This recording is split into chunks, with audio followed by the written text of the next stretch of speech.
Hi, this is the skipper. Well, today we see President Trump involved in a struggle with his own Central Intelligence Agency. Now, you need to know this isn't the first president that's had to deal with issues with the CIA. Back in 1961, President John F. Kennedy had to deal with the Bay of Pigs, which was a CIA operation. He was begged to get the military involved, and he refused. He said, "This isn't a U.S. issue, this is a CIA issue." And he said right after that, "I wish I could break the CIA into 1,000 pieces and scatter them to the wind." Well, we know what happened to President Kennedy, and he was followed by a very compliant President Johnson, who gave us years of the Vietnam War. And for those of you who were in Vietnam, you know, we used to have a little saying that we all actually worked for the CIA. Well, that was no joke. Well, fast forward 20 years to President Reagan.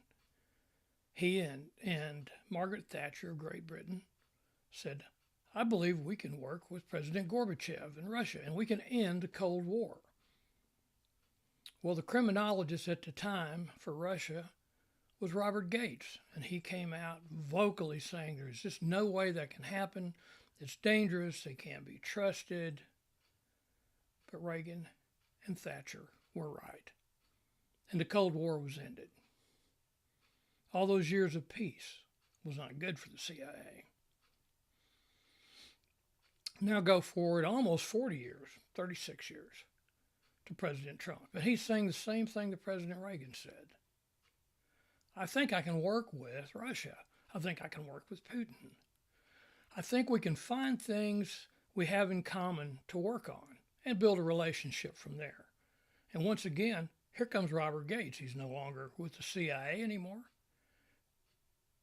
But he and his buddies who are still in the CIA come out jumping on this with both feet, again saying, you can't trust Russia. You can't work with Russia. Well, of course they're saying that. They have to have Russia as an enemy. They have to have as many enemies as possible to keep the billions and billions of dollars going into those agencies funded by Congress every year. Well, President Kennedy was right. President Reagan was right. And President Trump is right. We need to move forward. We need to put the CIA in the background somewhere, far, far away. This is the skipper. Thanks for listening.